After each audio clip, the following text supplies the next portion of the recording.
Party की सरकार, एक सेंट्रल यूनिवर्सिटी रिसर्च के लिए, पढ़ाई लिखाई के लिए, डबल ग्रेजुएशन के लिए, आगे के स्तर की पढ़ाई के लिए सेंट्रल यूनिवर्सिटी उत्तर बंगाल में बननी चाहिए। अब तक नहीं बनी, दीदी ने मांग भी नहीं की। मैं आपको बताता हूं कि 2 मई के बाद एक सेंट्रल यूनिवर्सिटी बनाने का काम भारतीय जनता पार्टी की सरकार करेगी। मित्रों, इस सिलीगुड़ी और कलकत्ता के बीच में 700 किलोमीटर का अंतर है और खस्ता हाल रोड है। जाए तो आपके पीठ के सारे अस्थि इधर उधर हो जाएंगे, आपके कमर हिल जाएगी। एक अच्छा नेशनल हाईवे होना चाहिए या नहीं होना चाहिए?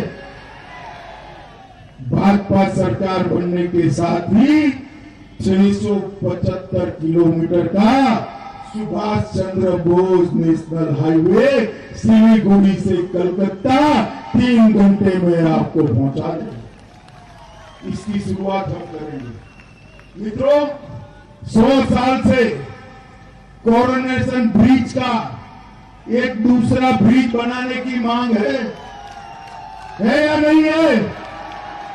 सिलीगुड़ी से जलपाईगुड़ी, अलीपुरद्वार और कूच बिहार और आसाम को जोड़ने वाला बनना चाहिए नहीं बनना चाहिए? दीदी नहीं बनाती है, मगर चिंता मत करो, दीदी जाने वाली है। भाजपा की सरकार आने वाली है। एक कोरोनेशन ब्रिज का विकल्प तुरंत ही भारतीय जनता पार्टी बनाए। और मैं आज ये घोषणा भी कर देता हूं, एक कोरोनेशन ब्रिज का नाम हमारे महान सेनापति चीला रॉय के नाम से रखा जाएगा, जिन्होंने मुगलों को यहां आने से रोका था। ये चीला रॉय ब्रिज पूरे उत्तराखंड को जोड़ने का काम करेगा। अब दीदी भाई, मैं देश का गृहमंत्री हूं, आपसे बात करने के लिए आया हूं। दीदी कहती है मैं बाहरी हूं। मैं बाहरी हूं भाई, मैं देश का वासी हूं या नहीं हूं? देश के प्रधानमंत्री को वो बाहरी कहती है। पीएम साहब बाहरी है क्या?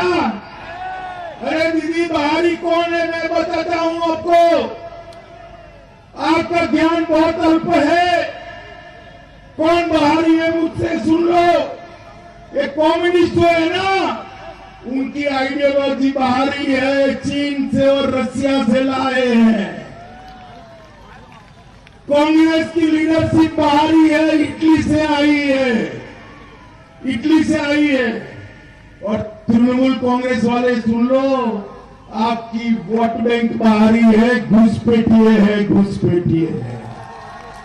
मैं तो इसी देश में जन्मा, इसी देश में जलकर मिट्टी में मिल जाऊंगा। मैं बाहरी कैसे हो सकता हूं? मैं कैसे बाहरी हो सकता हूं? दीदी, आप बंगाल की जनता को ज्यादा समय तक बहका नहीं सकती है। बंगाल की जनता जानती है कि बंगाल का मुख्यमंत्री इसी बंगाल का धरती पुत्र होने वाला है। आप क्या बाहरी खिचड़ी की बात करती हो दीदी? आप तो घुसपैठियों के आधार पर चलती हो। कोई बंगाल की अगर कोई एक पार्टी है तो मेरी पार्टी भारतीय जनता पार्टी है, जो श्यामा प्रसाद मुखर्जी बंगाल के सपूत थे, उन्होंने स्थापना की थी। वो पार्टी मेरी पार्टी है, भारतीय जनता पार्टी। दीदी को लगता है कि उनके खिलाफ चुनाव हम लड़ रहे, हर रोज मुझे गाली बोलती, अमित शाह इस्तीफा दे दे, अमित शाह इस्तीफा दे दे, अमित शाह इस्तीफा दे दे। मेरे जितना नाम बंगाल का बोली होती तो शायद चुनाव भी जीत जाता। मुझे बताओ भाइयों, माताओं, बहनों, मुझे इस्तीफा देना है कि आप कहो तो मैं दे दूं? जोर से बोलो, देना है? और जोर से बोलो, देना है? अरे दीदी सुन लो, बंगाल की जनता तो ना बोल रही है। जिस दिन बंगाल की जनता कहेगी मैं इस्तीफा दे दूंगा, आपको पूछने नहीं आऊंगा, ये बंगाल की जनता मेरी मालिक है, मालिक। मगर आप ऐसा मत सोचना आप बच जाओगी। 2 मई को बंगाल की जनता आपको इस्तीफा देने के लिए कहेगी, इस्तीफा तैयार रखना, 2 मई को देना। ये चुनाव मेरे इस्तीफे का नहीं है दीदी, आपके इस्तीफे का चुनाव, आपको जाने के लिए कहे। मित्रों, दार्जिलिंग यही सटा हुआ है, चाय बागान, ये पूरे उत्तर बंगाल का संस्कार भी है, आमदनी का केंद्र भी है। मगर दीदी को चाय और चाय वाले दोनों से दुश्मनी है। चाय बागान वालों की मजदूरी नहीं बढ़ाती और चाय वाले के बेटे मोदी जी को गालियां बोलती है, दोनों से दुश्मनी। मगर आप चिंता मत करो चाय बागान वालों, भारतीय जनता पार्टी की सरकार आते ही आपके श्रमिक वेतन को 350 रुपए तक बढ़ाने का काम ये भारतीय चाय बागान के अंदर 1000 करोड़ से आपके आवास भी बनाए जाएंगे, आपके लिए स्वास्थ्य केंद्र भी बनाए जाएंगे, आपके बच्चों के पढ़ने के लिए प्राथमिक शालाएं भी बनाई जाएंगी। दीदी को भले चाय बागान से दुश्मनी हो, हम तो चाय बागान के श्रमिकों को बहुत प्यार करते हैं। इतनी सारी माताएं बहनें दीदी यहाँ बैठी है, बच्ची पढ़ने जाती है तो फीस मांगते हैं ना फीस, कॉलेज में, एसएससी में। मैं आपको बता देता हूं, भाजपा की सरकार बनने की बाद में बच्चियों को केजी से पीजी तक पढ़ने की कोई फीस नहीं देनी पड़ेगी, कोई फीस। सारी माताएं बहनें बताइए, बस में आप बैठती है तो कंडक्टर टिकट काटता है ना, आपका काटता है ना, ट्रेन में टिकट लगती है ना, कलकत्ते जाओ तो मेट्रो में लगती है ना। 2 मई के बाद बंगाल में किसी माँ बेटी बहन को टिकट लेने की जरूरत नहीं है, सबको फ्री ऑफ कॉस्ट यातायात करने की है।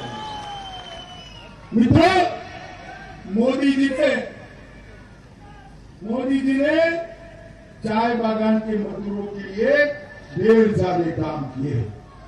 ये दार्जिलिंग में आज भी डीआई का पद्धति है, हम इसको अंग्रेजों के काले कानून को खत्म करने वाले हैं। हमने तय किया है फॉरेस्ट का एक्ट भी हम वहां लागू करेंगे। हमने तय किया है उत्तर बंगाल में पहाड़ी पर हर्बल चिकित्सा के लिए एक इंडस्ट्रियल फार्मा पार्क बनाने का काम हम करेंगे। हमने तय किया है कि इसी जिले में एक मेगा फूड पार्क बनाने का काम भारतीय जनता पार्टी करेगी। हमने तय किया है उत्तर बंगाल में एक चाय पार्क भी बनाने का काम करेंगे। वे नगर काटा के किसानों के खेत में 70% से ज्यादा किसानों को सिंचाई का पानी मिल जाए, इसलिए एक ही जिले के लिए 3000 करोड़ रुपया किसानों की सिंचाई के लिए भारतीय जनता पार्टी खर्च करेगी। हर किसान के खाते में सरकार बनते ही 18,000 रुपया सीधा ट्रांसफर नरेंद्र मोदी जी करने वाले, सीधा हर किसान। और उसके बाद बंगाल की सरकार हर साल 10,000 रुपया भेजेगी। मित्रों, छोटे और सीमांत किसान को, उनके बच्चों को मुफ्त में पढ़ाने की व्यवस्था करने का काम ये भारतीय जनता पार्टी करेगी। 1000 करोड़ रुपया उत्तर बंगाल के अंदर हिमालयन बौद्ध circuit, queen of hills circuit और राजवंशी पर्यटन सर्किट बनाकर टूरिज्म को बढ़ावा देने के लिए करेंगे। और टूरिज्म इंडस्ट्री में आने वाले को 3 साल तक 100% माफी टैक्स की कर दी जाएगी। एक कूच बिहार हवाई अड्डा, उसको फिर से हम निर्मित कर आपके यहाँ कूच बिहार हवाई अड्डा बनाने का काम करेंगे। बागडोगरा हवाई अड्डे को इंटरनेशनल हवाई अड्डा बनने का काम ये भारतीय जनता पार्टी की सरकार करेगी। और बच्चों को मेट्रो दिखानी है तो आपको अब कलकत्ते नहीं जाना पड़ेगा, सिलीगुड़ी में मेट्रो ट्रेन बनने वाली है, आपके बच्चे भी मेट्रो देख पाएंगे। मित्रों, हम एक वीर नारायणी सेना की बटालियन भी राजवंशी समाज ने सालों तक उत्तर बंगाल को मुगलों के प्रभाव से मुक्त रखा था।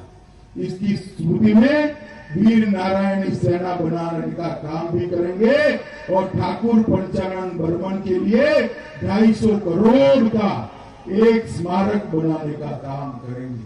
गोरखा भाइयों के लिए भी ढेर सारी योजनाएं, इनका राजनीतिक समाधान हम लाएंगे।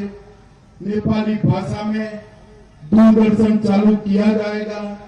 नेपाली फिल्मों को बढ़ावा देने के लिए 5 करोड़ रुपया खर्च हर साल बंगाल सरकार करने वाली है और गोरखा नेपाली भाषा को राज्य में अधिकृत भाषा का दर्जा देकर मेरे नेपाली और गोरखा भाइयों का सम्मान करने का हम काम करें। राजवंशी हो, नेपाली हो, चाहे आदिवासी, चाहे चाय बागान का मजदूर हो, सबका विकास करना ये भारतीय जनता पार्टी की एक नीति है, मोदी जी की नीति है। मोदी जी ने 115 योजनाएं बनाई है गरीबों के लिए।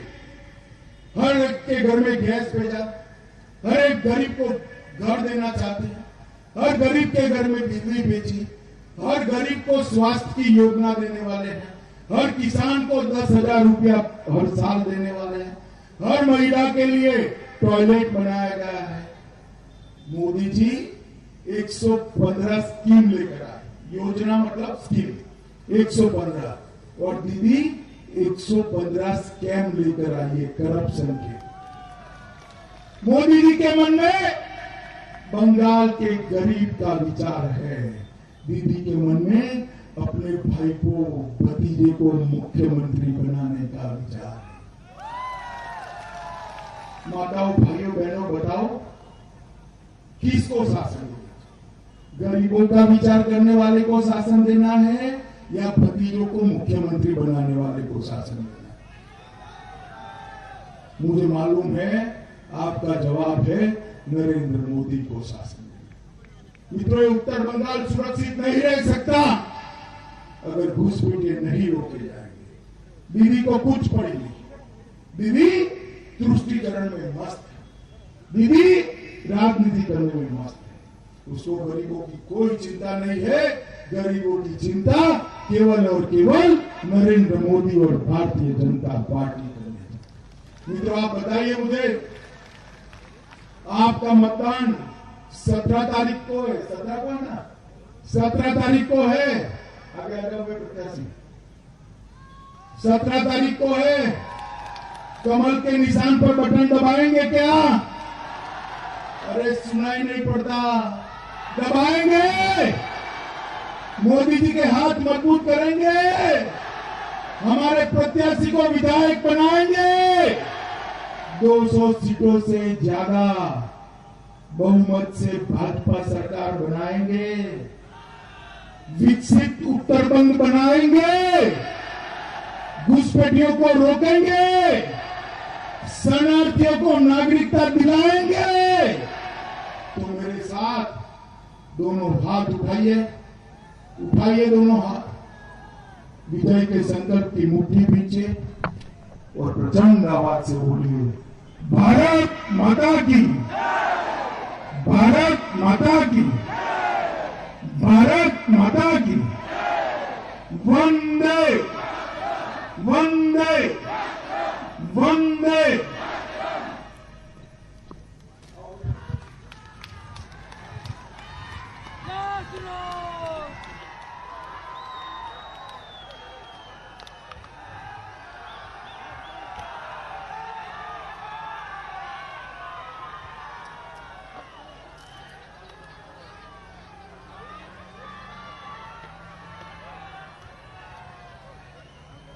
बहुत बहुत धन्यवाद हमारे सम्माननीय स्वराष्ट्र मंत्री अमित शाह जी को। इसके साथ ही आज का ये जनसभा यही समापन होती है। सब एक साथ बोलिए, भारत माता की, भारत माता की। धन्यवाद।